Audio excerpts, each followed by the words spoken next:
शाजमान मारिया के साथ पूरे 10 मिनट अंदर रहा। डॉक्टर जब अंदर गए तो मारिया की हालत बिगड़ चुकी थी। अगर मारिया की हालत बिगड़ रही थी तो शाजमान ने शोर क्यों नहीं मचाया, डॉक्टर को क्यों नहीं बुलाया, किस बात का इंतजार कर रहा था वो? अनाया बेगम, उस रोज वहां कोई खौफनाक हादसा जरूर पेश आया था। मारिया बेटी का एक्सीडेंट नहीं, मर्डर हुआ था।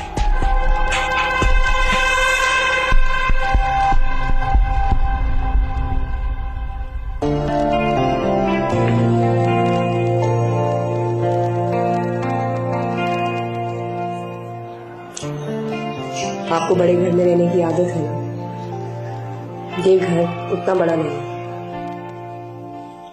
मैं अपने माँ बाप के घर के अलावा कभी किसी घर में नहीं रही, सिर्फ मकानों में रही। इस जगह से अपनायत महसूस हो रही है।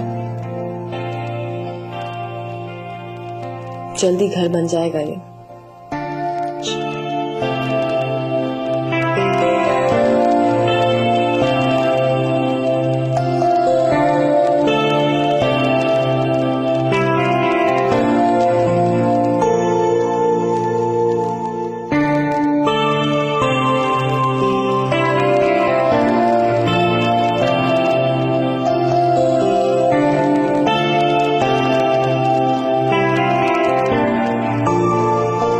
इफ्तिखारुल अमीन को जल्दी हम लोगों के इरादों का पता चल जाएगा, लेकिन यहाँ की सिक्योरिटी अच्छी है, हम लोग महफूज रहेंगे।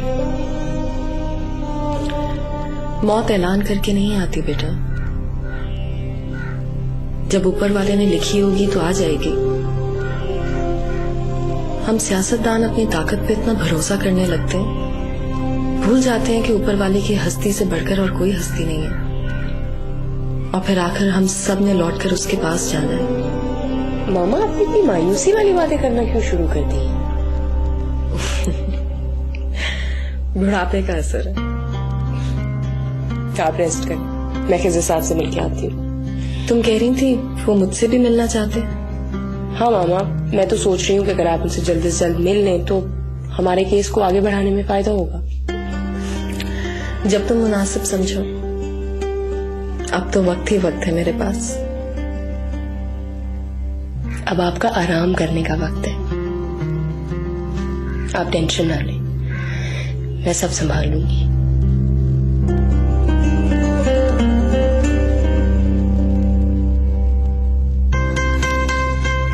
हेलो जी, अस्सलाम वालेकुम वकील साहब, मैं अनाया खोर बात कर रही हूँ। वालेकुम सलाम, कैसी हैं आप? जी मैं ठीक हूँ वकील साहब। वो दरअसल मुझे आपसे अपनी वसीयत के सिलसिले में बात करनी थी। कुछ अरसे पहले अपने पीए के हाथों मैंने मैसेज करवाया था, लेकिन मेरे ख्याल से आप मसरूफ होंगे तो बात नहीं हो पाई। हाँ, मैंने आपको कॉल की थी लेकिन आपसे बात हो नहीं सकी। अच्छा, कब फोन किया था? काफी ऐसा हो गया है, मैंने आपके शोहर मलिक शाजमान के पास पैगाम भी छोड़ा था। शायद आप अपना फोन घर पे भूल गए। उन्होंने बताया नहीं आपको? क्या बात हुई थी आपकी शाजमान से? कोई ज्यादा तफसील से तो नहीं हुई, बस मैंने यही कहा था कि आप अपनी वसीयत के बारे में मुझसे कुछ बात करना चाहेंगे, और जब आपकी उनसे मुलाकात हो तो आपको बता दें। हो सकता है उनके जहन से निकल गया। वकील साहब, मुझे आपसे जल्द मिलना है। वेल, अभी तो मैं इस्लामाबाद के लिए निकल रहा हूँ, 1 हफ्ते तक आ जाऊंगा, फिर मिल लेते हैं। ठीक है, लेकिन आप जैसे ही इस्लामाबाद से हैं, प्लीज आप मुझसे जरूर मिलिएगा। It's very urgent. ओके, इंशाल्लाह।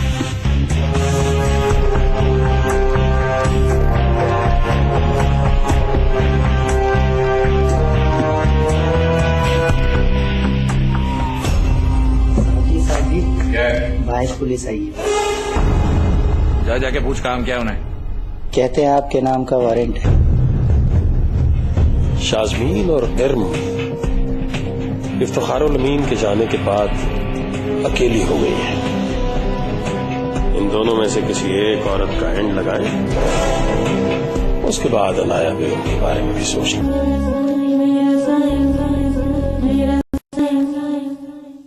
मुझे अपडेट्स देते रहना। आज इफ्तिखारुल अमीन को कस्टडी में लिया जा रहा है, आप तैयार हैं? इस दिन के लिए मैं बरसों से तैयार थी। आपने अपने और शाजमीन बेगम के सिक्योरिटी अरेंजमेंट्स करवा लिए हैं? इफ्तिखारुल अमीन बहुत पहुंची हुई चीज है, जल्दी बेल करवा लेगा। और फिर भूखे शेरों की तरह हमारे पीछे आएगा। बट यस, सारे अरेंजमेंट्स हो चुके हैं, बाकी अल्लाह की मर्जी, जो तकदीर में होगा वही होगा। मैं तो समझता था आप उन लोगों में से हैं जो अपनी तकदीर खुद लिखने पर यकीन रखते हैं। I don't know why, but सियासतदानों को अपनी ताकत पे बहुत भरोसा होता है। वो लोग ये बात भूल जाते हैं कि ऊपर वाले से बड़ी किसी की हस्ती नहीं, और फिर जाना तो उसी के पास है। I am very impressed. सियासतदान जिसका ईमान भी है। आप वाकई बहुत यूनिक है। Thank you. हमारा अगला कदम क्या होगा? आपने कहा था कि आपके मीडिया में बहुत कनेक्शंस हैं, उन्हें इस्तेमाल करने का वक्त आ गया है।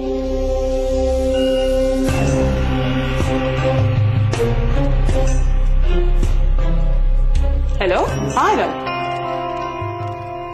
क्या ये तो बहुत अच्छी खबर है। हाँ तुम फिक्र नहीं करो, मैं सब समझ गई हूँ। यस, विद इन 2 hours ये खबर हर न्यूज चैनल पे होगी। ओके, तुम्हारा पहला काम हो गया। इफ्तिखारुल अमीन को पुलिस बहुत जल्द अपनी हिरासत में ले जाएगी।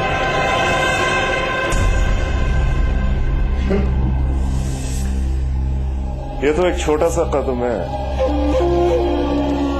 अभी तो मंजिल बहुत दूर है सोहा, पर हमारे सफर का आगाज जरूर हो गया।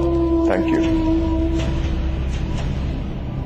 लेकिन मुझे एक बात समझ नहीं आई नबील, तुम्हारी दुश्मनी शाजमीन बेगम से है, मलिक शाहजमान से है, तो फिर इफ्तिखारुल अमीन को कस्टडी में पहुंचाने से तुम्हें क्या हासिल होगा? शाजमीन बेगम तो सिर्फ एक मोहरा थी, उसे खिलाने वाला असल खिलाड़ी हमेशा इफ्तिखारुल अमीन रहा है। उसके ऊंचे उड़ने के अरमान अब भी जिंदा हैं, उन्हें खत्म करने के लिए बहुत जरूरी है सोहा। शाजमीन और इरम के लिए तुम्हारा क्या इरादा है? कहीं तुम ऐसा कुछ ना करो जो तुम्हारे अपने लिए नुकसानदेह हो जाए। मैं कुछ नहीं करूंगा, मैंने अभी कुछ नहीं किया। करेगी तो सिर्फ इरम। ये अकल का खेल है मेरी जान। इस सियासी जंगल में एक चिंगारी काफी होती है, देखते ही देखते ये पूरे जंगल को ये आग अपनी लपेट में ले लेती है और सब जलकर राख हो जाता है। और इस चिंगारी को जलाने में तुमने बहुत अहम किरदार अदा किया है Soha. Thank you so much. Nabeel, अगर इरम को पता चल गया मैं तुम्हारे साथ। तुमने कुछ गलत नहीं किया सोहा, मैं जानता हूँ इरम तुम्हारी दोस्त है, लेकिन मैं तुम्हारा होने वाला मंगेतर हूँ। तुमने अपनी वफादारी बहुत समझ के दिखाई है। Thank you so much. Nabeel, मैं तुम्हारे लिए कुछ भी कर सकती हूँ। मुझे ये अबॉर्शन चाहिए।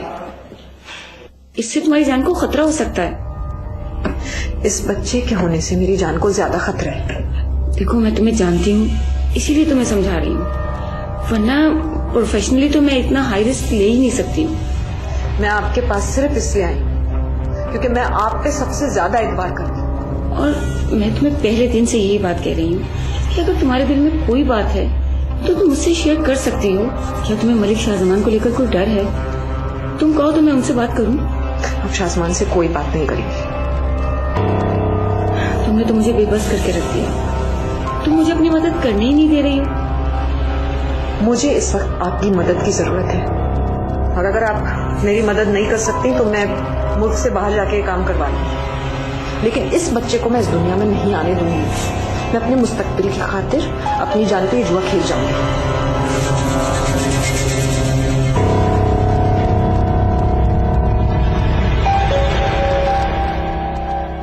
नसरीन,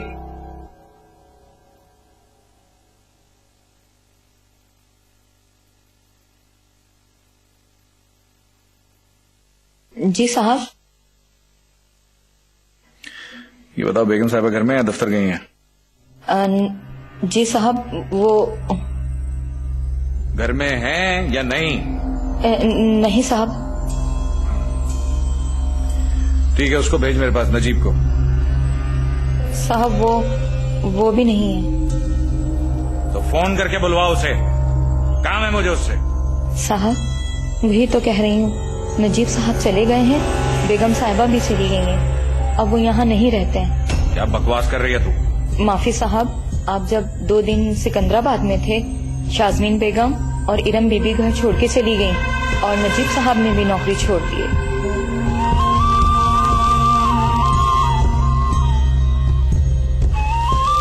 जा तू।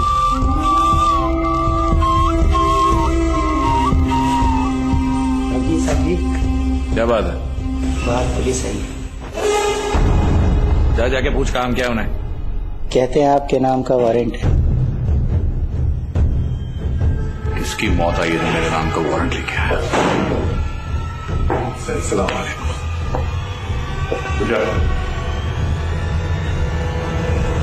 लगता है तुझे अपनी वर्दी से प्यार नहीं है, वरना यहाँ इफ्तिखारुल अमीन को अरेस्ट करने की हिम्मत न करता। ना सही, मेरी इतनी जरूरत ना सही। तो सही ऊपर क्या डरे ना सही, टूटी तो करनी है सही।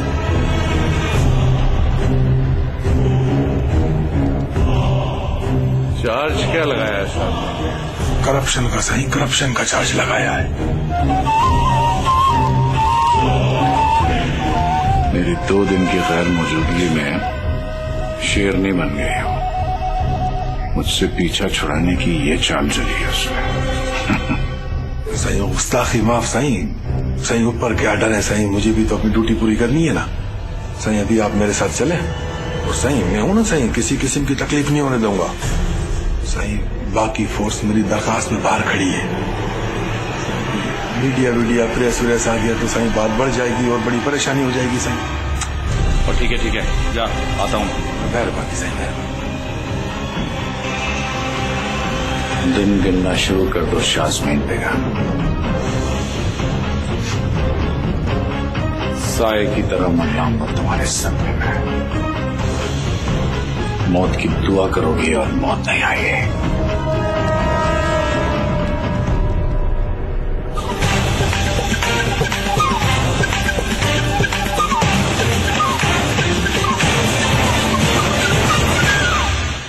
हमें अभी इत्तला मिली है कि इफ्तिखारुल अमीन के खिलाफ उनकी बीवी शाजमीन बेगम और उनकी बेटी इरम शाजमीन ने करप्शन के केसेस दर्ज करवा दिए हैं। इसी बिना पर पुलिस ने उनको हिरासत में ले लिया है।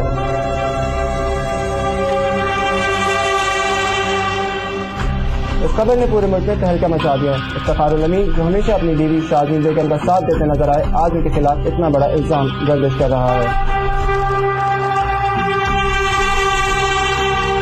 इस बारे में इफ्तिखारुल अमीन ने अभी तक कोई स्टेटमेंट नहीं दिया है और इस बारे में शाजमीन बेगम से भी बात नहीं हो पा रही है, लेकिन हम जल्द ही आपको आने वाली तब्दीलियों से आगाह करेंगे।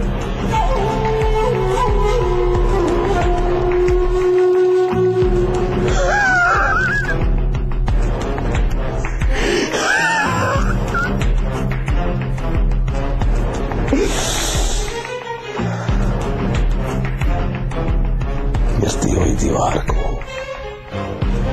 एक धक्का और दो। हाथ देता हूँ शाजमीन बेगम तुम्हारी हिम्मत। बिन पानी की तड़पने वाली मछली फिर से तालाब में तैरने की कोशिश कर रही। अच्छा है, बहुत अच्छा है।